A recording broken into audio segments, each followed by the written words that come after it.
Lídia, aqui 40 minutos encerra a aula na plataforma, então eu estou voltando, aguenta aí.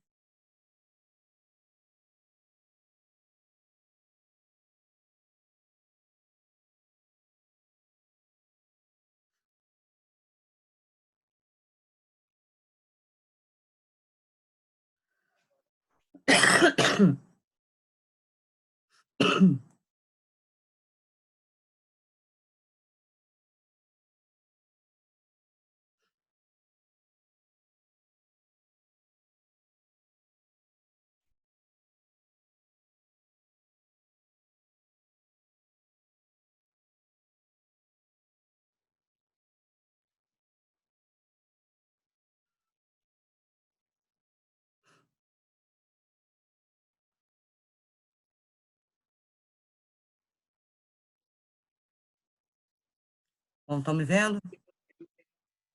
Ouvindo. Tem alguém de fora?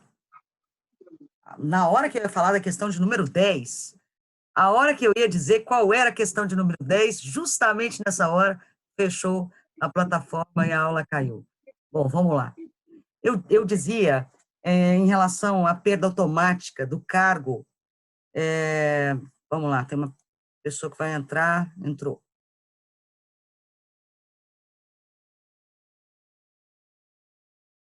Peraí, gente. Deixa eu tentar me organizar aqui. Estão me ouvindo? Uma pessoa que entrou na sala agora. Bom, eu estava dizendo da perda do cargo, ok, valeu. Eu estava dizendo da perda automática do cargo. Se o indivíduo é agente público, ele perde o cargo em caso de condenação. Não tem o que discutir. Professora, mas o juiz não escreveu lá que estava condenando e ele ia perder o cargo. Não precisa. O fato dele ser condenado por tortura, ele vai perder o cargo, porque o efeito é automático. A pergunta da questão da prova, e não se iludam, não é só minha, não. São várias as provas de concurso que caem em tortura. Imagine só um indivíduo que foi agente público durante muitos anos, foi policial, mas ele se aposentou. Aposentado, ele foi processado por tortura, mas ele já estava aposentado, mas não perdeu aquela prática horrorosa de cometer tortura. E ele, aposentado, foi acusado de tortura e acabou sendo condenado por tortura. A pergunta é, se ele for condenado, ele perde a aposentadoria? O que vocês acham? Fala para mim. Vocês acham que ele vai perder a aposentadoria? Porque se tem efeito automático e ele era... perde? Vocês acham que perde? Quero ouvir vocês. Se a prova fosse hoje, depois de uma aula dessa, ele perde a aposentadoria? Podem abrir o microfone. Se vocês quiserem comentar, é uma questão extremamente interessante. Direito adquirido. Ele não iria perder. Não Acho que iria não perder. perde, não pode ser caçada. Pelo STJ, eu acho que, não, que foi definido que não pode ser caçado. Exatamente, Fernandinho. Não pode. O que acontece é o seguinte: se a sentença, o que vale é a data da sentença. Se na data da sentença ele ainda era policial ativo, estava na ativa, não havia se aposentado, então ele perde sim o cargo, tá bom? Ainda que em fase recursal, né, e tal, ele perde, o que vale é a data da sentença.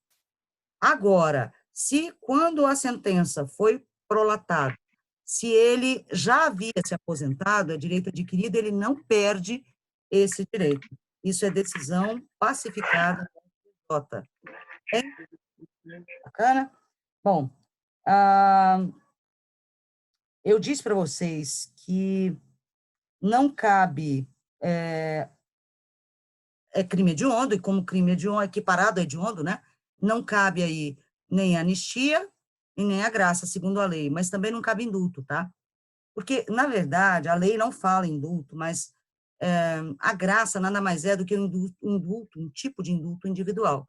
Então, se não cabe graça, também não cabe indulto, tá bom?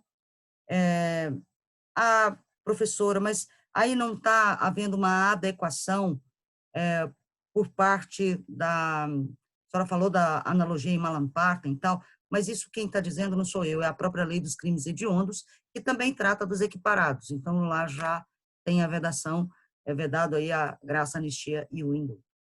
O que mais? O início de cumprimento de pena para quem é condenado por tortura inicia-se em regime mais gravoso, tá? Ele começa em regime fechado, não havendo impedimento, até pelo princípio aí da humanidade, ele tem o direito aí à progressão de regime. Ele pode progredir de regime, mas ele já começa no regime mais gravoso. Nós temos aí 2 exceções para que o indivíduo comece num regime mais gravoso, mesmo que a pena seja inferior a 8 anos. A primeira delas é quando o indivíduo é reincidente em crime doloso, ele perde a credibilidade com o juízo ao ponto de começar em regime mais brando, e a segunda hipótese é quando ele é condenado por um crime hediondo, equiparado a hediondo, e nós estamos falando de tortura, que se encaixa perfeitamente nisso, então o indivíduo inicia em um regime mais gravoso, tá bom? Bom, perceberam que em 4 artigos, a quantidade de nuances que essa lei tem, uma série de nuances que precisa ser tratada analisando caso a caso, porque uma linha não é igual à outra. Nós temos situações que se diferenciam, apesar da lei tratar como tortura. Então, nós temos aí a tortura prova, tortura crime, tortura discriminatória, tortura castigo, tortura de preso, nós temos a tortura imprópria, né, que é a chamada a tortura por omissão, são inúmeros os tipos, mas é importante que cada uma delas tem o seu perfil e a sua forma de se caracterizar, tá bom? Eu vou encerrar aqui a nossa aula de tortura e eu não sei se eu vou conseguir disponibilizar no mesmo arquivo essa aula inteira, eu acho que eu vou ter que fazer em 2 vídeos, né? Vamos ver o que eu consigo fazer disso aí. Eu vou elaborar uns exercícios já voltados para a lei de tortura, para que vocês consigam fazer, tá bom? Um abraço para vocês e a gente se vê mais tarde.